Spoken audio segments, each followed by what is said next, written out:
अस्सलाम वालेकुम। कैसे हैं आप लोग? उम्मीद है आप लोग ठीक ठाक होंगे और खैरियत से होंगे। आज सबसे पहले तो हम हाउस रेंट अलाउंस और रेंटल सीलिंग का फ़र्क देखेंगे कि इन दोनों में डिफरेंस क्या है, और फिर हम देखेंगे कि कवर्ड एरिया जो है वो किस ग्रेड के लिए कितना रिक्वायर्ड है। और सेकेंडली हम ये भी देखेंगे कि आपकी जो घर का जो कवर्ड एरिया है उसके अकॉर्डिंगली वो कौन सी कैटेगरी में फॉलो करता है, कैटेगरी 1, 2, 3। तो ये सब चीज़ें हम आज इंशाल्लाह इस वीडियो में देखेंगे। तो चलिए आइए वीडियो स्टार्ट करते हैं। सबसे पहले तो हाउस रेंट अलाउंस को समझ लीजिए। हाउस रेंट अलाउंस जो है वो सभी सरकारी मुलाजमीन को मिलता है जो भी फेडरल गवर्नमेंट सर्वेंट्स हैं। जो पहली चीज़ जो तनख्वाह के साथ ही गवर्नमेंट देती है वो हाउस रेंट अलाउंस होता है। उसके बाद अगर आपको गवर्नमेंट की तरफ से घर अलॉट कर दिया जाता है या फिर आप अपना घर हायर करवा लेते हैं गवर्नमेंट के थ्रू, तो आपको हाउस रेंट अलाउंस नहीं दिया जाता।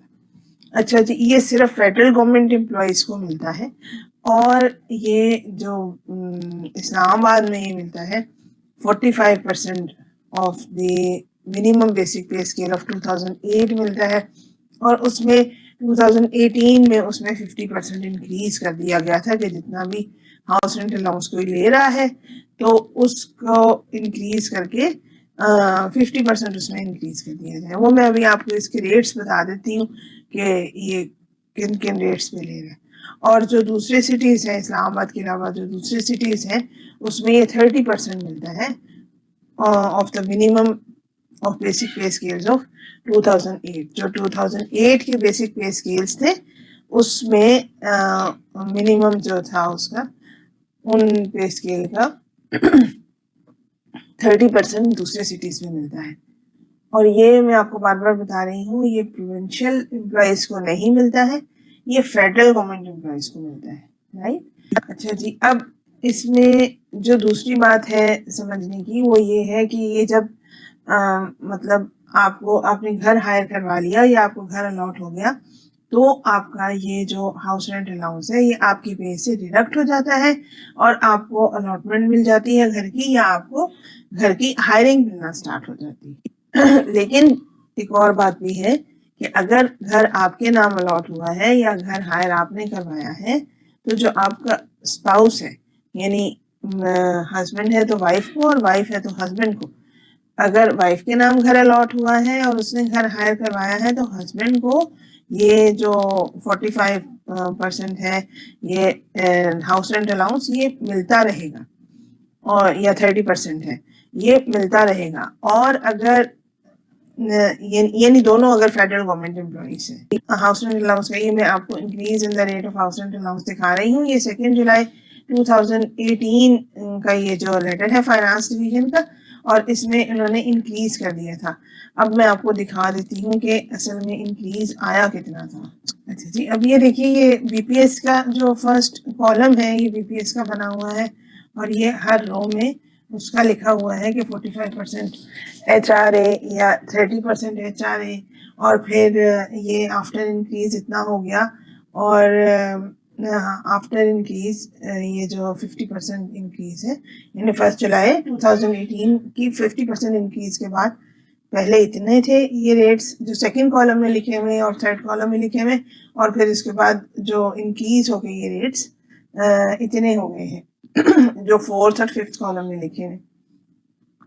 ये मैं ऑलरेडी आपको बता चुकी हूँ कि इस्लामाबाद में जो एम्प्लॉयज़ हैं, जो फेडरल के जो एम्प्लॉयज़ जो इस्लामाबाद में काम करते हैं उनको 45% मिलता है, और जो दूसरे अदर सिटीज़ में, पाकिस्तान के अदर सिटीज़ में फेडरल एम्प्लॉयज़ हैं उनको 30% ऑफ दी बेसिक पे स्केल्स ऑफ 2008 का जो 30% है वो मिल रहा है।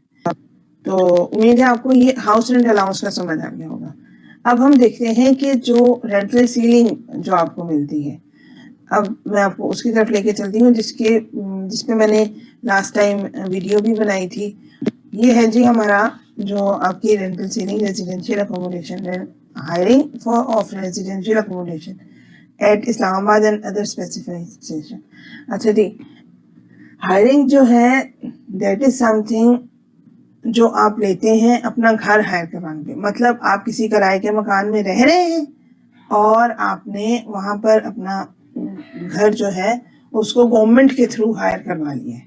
मतलब गवर्नमेंट उस घर के पैसे देगी, गवर्नमेंट उसमें एक पार्टी बन जाती है, आप रहते हैं और जो मालिक मकान है उसको गवर्नमेंट की तरफ से फर्स्ट टाइम 1 साल का चेक जाता है, सेकंड टाइम 6 मंथ्स के चेक जाते हैं और गवर्नमेंट उसके साथ 3 साल का लीज करती है कि ये एम्प्लॉय जो है वो आपके घर में रहेगा। अब गवर्नमेंट जो है उसके साथ एक एग्रीमेंट साइन करती है और फिर उससे मतलब ऑनवर्ड्स आप उस घर में रहना शुरू कर देते हैं। अब एक और भी सूरत होती है कि घर आपका अपना है, वो भी आप गवर्नमेंट के थ्रू हायर करवा सकते हैं, उसका किराया आपको खुद ही को गवर्नमेंट देती रहती है, ठीक है, उससे आपको बेनिफिट हो जाता है। अच्छा, इसमें देखिए ये एंटाइटलमेंट बीपीएस ये लिखे हुए हैं 1 2 3 6 7 8 7 to 10 11 to 13 14 to 16 17 to 18 19 20 21 22।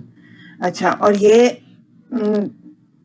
किराए लिखे हुए हैं घरों के जो कि गवर्नमेंट आपके ओनर्स को, जो हाउस ओनर्स हैं उनको पे करती है, ठीक है, जब आप अपना घर गवर्नमेंट के थ्रू हायर करवाते हैं।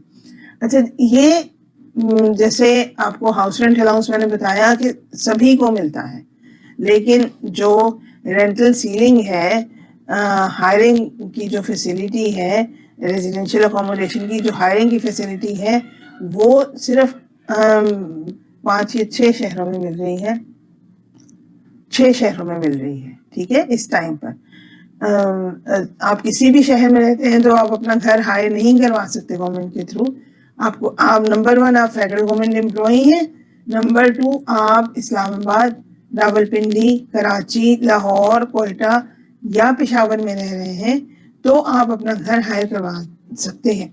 और उसके बाद भी इसमें बहुत ज्यादा कंडीशंस हैं।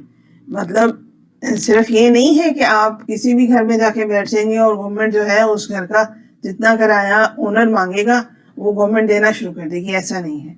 आपको अपने बीपीएस के अकॉर्डिंगली उसका जो है वो किराया मिलता है, ठीक। आपको अपने बीपीएस के अकॉर्डिंगली किराया भी तब मिलता है अगर आपका जो घर है वो ये सब रिक्वायरमेंट्स पूरी करता है, तो आपका घर जो है वो गवर्नमेंट के थ्रू हायर हो सकता है, ठीक है।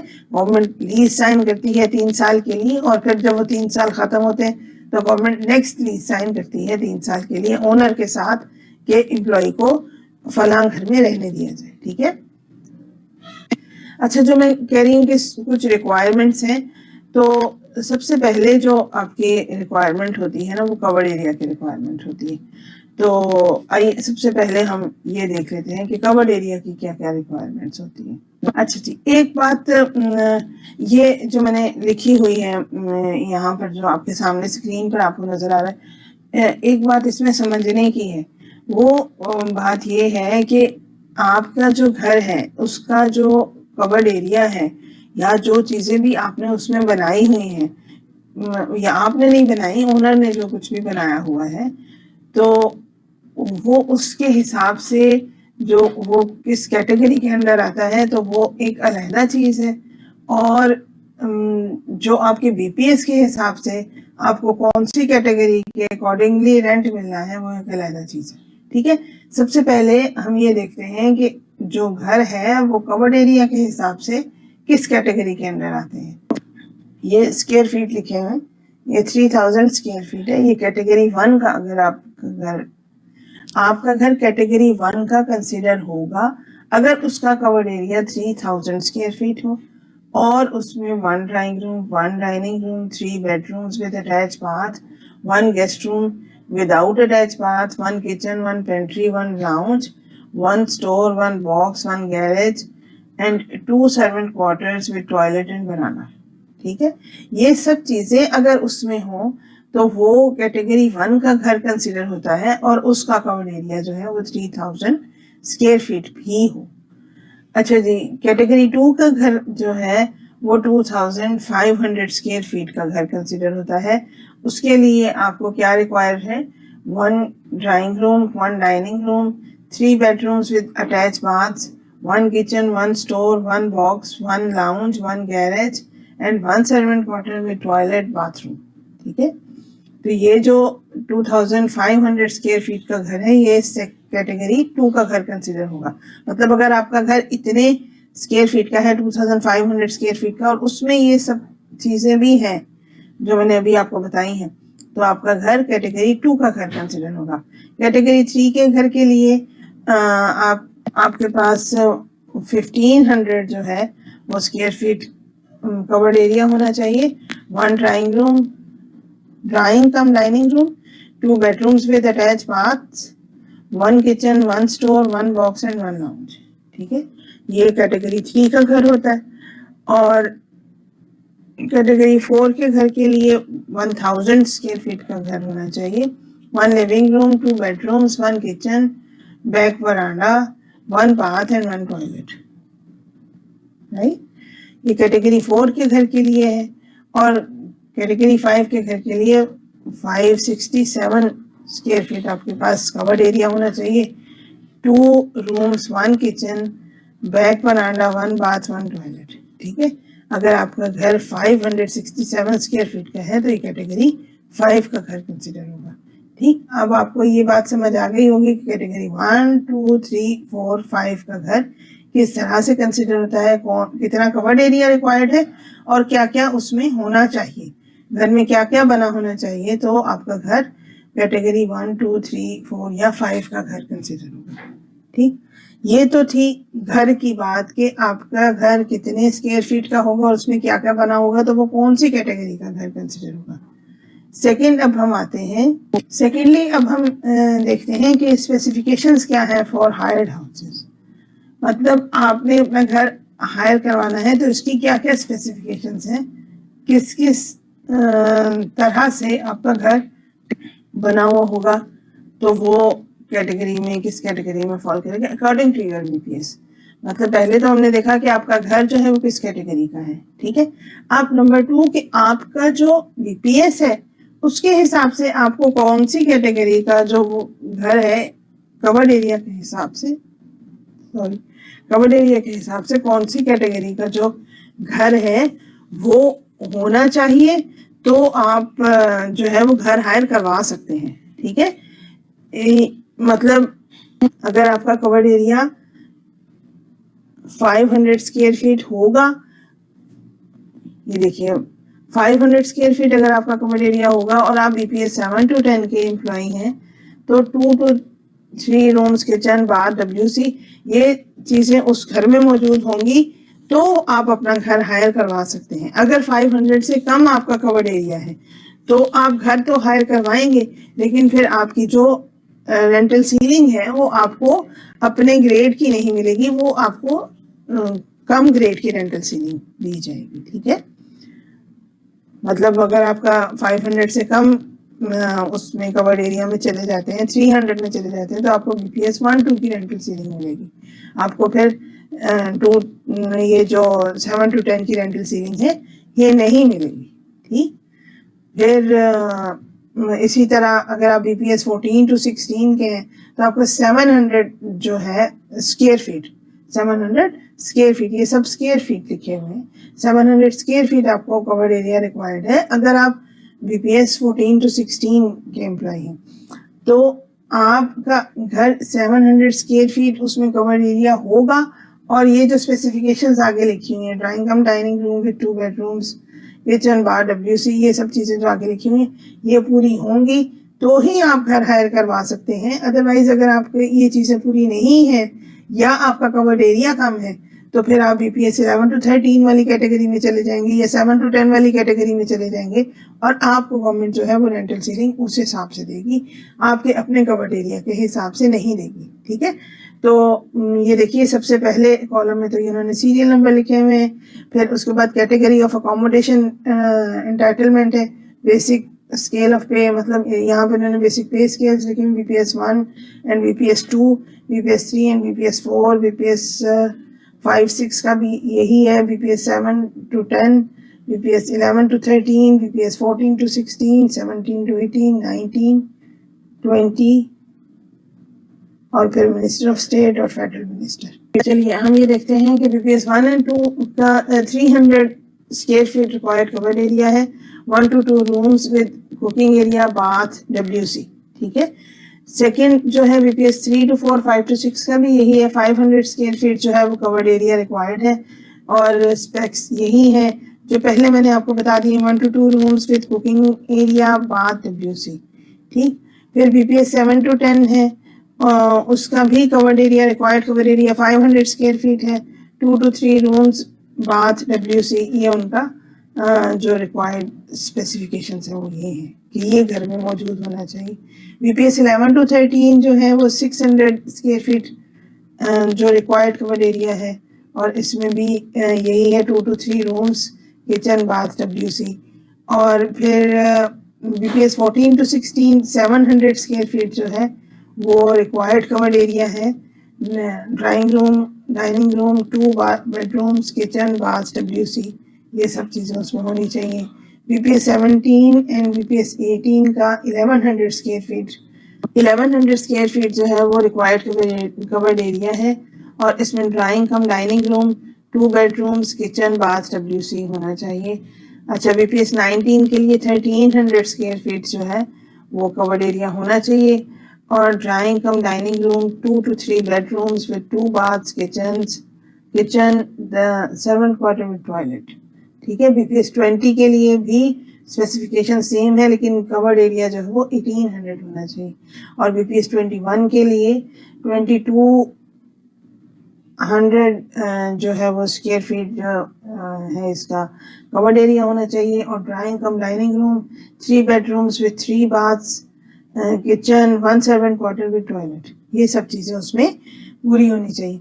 यानी ये चीज़ें जो हैं, अगर आपके जो घर आप हायर करवाना चाह रहे हैं या आप सेल्फ हायरिंग भी करवाना चाह रहे हैं और आपका अपना बनाया हुआ घर है, तो अगर उसका कवर्ड एरिया इतना होगा और स्पेसिफिकेशंस पूरी होंगी तो आपका जो है वो घर जो है गवर्नमेंट के थ्रू हायर हो सकता है। अब अगर कवर्ड एरिया ज़्यादा है तो आपके जो मतलब गवर्नमेंट ये तो नहीं करेगी कि आपको मतलब ज़्यादा पैसे दे, कवर्ड एरिया ज़्यादा है या आप किसी ज़्यादा बड़े घर में रह रहे हैं तो गवर्नमेंट आपको अपनी रेंटल सीलिंग से ज़्यादा तो पैसे नहीं देगी, लेकिन आपका जो घर कैटेगरी है वो हायर कैटेगरी में आपका घर लिखा जाएगा। ठीक है।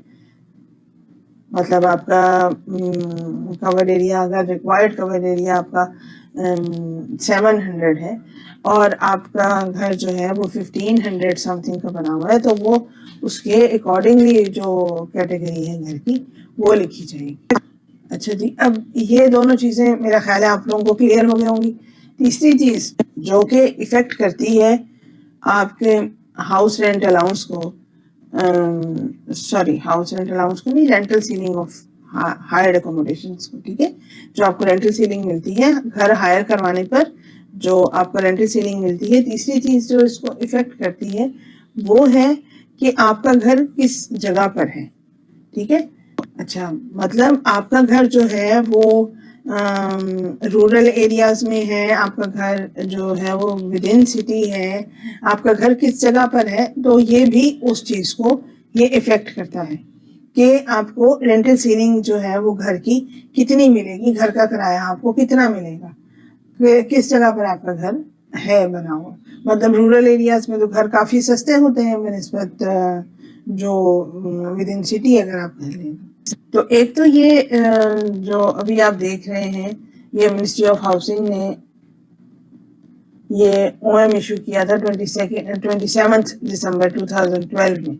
उन्होंने ये मतलब hiring in rural areas of tehsil Lahore, Karachi, Quetta, Peshawar in addition to tehsil Islamabad, Rawalpindi. ठीक है। मतलब इस्लामाबाद, रावलपिंडी में पहले भी रूरल एरियाज में जो थी वो हायरिंग हो जाती थी। उसके लिए इस्लामाबाद, रावलपिंडी में 2001 ऑनवर्ड्स ये जो था वो अलाउ था कि रूरल एरियाज में भी आपका मतलब घर हायर हो सकता है। लेकिन जो बाकी के जितने भी वो तहसीलें थी, लाहौर की, कराची, कोयटा, पेशावर, वहाँ पर भी घर हायर हो सकता था। ठीक है। अब इसमें कंडीशन जो उन्होंने रखी हुई है, the undersigned is directed to से, मैं आपको ये लेटर पढ़ के सुना देती हूँ. The undersigned is directed to say that the federal government has been pleased to allow the hiring facility in the rural areas of Tehsil Lahore, Karachi, Quetta and Peshawar in addition to Tehsil Islamabad, Rawalpindi with immediate effect to the federal government employees working in the ministries, divisions, departments. यानी वो जो जैसे कि इस्लामाबाद की तहसील में वो करवा सकते हैं, इस्लामाबाद रावलपिंडी में वो करवा सकते थे, इसी तरह वो लाहौर, कराची, कोयटा और पेशावर में भी करवा सकेंगे. ठीक है, लेकिन उसके लिए कंडीशन है. उसके लिए कंडीशन ये है, the federal ministries, divisions, departments में therefore process the cases of the employees desirous of hiring of private owned accommodation within the tehsil limits in rural areas at the station of their posting. The hiring shall however be made one category below the assessed category of accommodation except in cases of employees of BPS 1 and 2. The employees working in BPS 1 and 2 shall be entitled for hiring at the rates admissible to them in the urban areas provided the covered area of the house is 300 square feet. ठीक है, यानी BPS 1 and 2 के लिए तो ये है कि अगर उनका 300 स्क्वायर फीट वहाँ पर है, तहसील में भी है उनका जो घर वो 300 स्क्वायर फीट है, तो वो उसको हायर करवा सकते हैं और उनको सेम ही हायरिंग मिलेगी, वन कैटेगरी बिलो नहीं मिलेगी. अच्छा, लेकिन उससे जो ऊपर के एम्प्लॉइज हैं, BPS 1 and 2 को छोड़ के जो एम्प्लॉइज हैं, BPS 3, 4, 5, 6 एंड ऑनवर्ड्स जो एम्प्लॉइज हैं, उनको वन कैटेगरी बिलो वहां पर हायरिंग मिलेगी. ठीक है, अनलेस आपका घर जो है वो वन कैटेगरी अप हो. अच्छा जी, इसमें ये बताया हुआ है कि आपका जो घर है अगर वो वन कैटेगरी जो भी उसका रेंट असेस हुआ है, आपका जो घर है उसका जो भी रेंट असेस हुआ है, तो उससे वो वन कैटेगरी बिलो आपको उसका किराया मिलेगा. ठीक है, मतलब आपको रिक्वायर्ड आपका कवर्ड एरिया जो है वो 500 स्क्वायर फीट है और जो घर का जो आपने रूरल एरिया में घर लिया है उसका भी जो कवर्ड एरिया है वो 500 स्क्वायर फीट है. तो आपको वन कैटेगरी बिलो आपसे जो नीचे वाली कैटेगरी है, फॉर एग्जांपल आप 15 to 16 में लाई करते हैं, 15 to 16 BPS है आपका, तो आपको BPS 11 to 12 का इसमें रेंट मिलेगा. ठीक है, यानी आपको वन कैटेगरी बिलो का रेंट मिलेगा जो भी वहां पर होगी.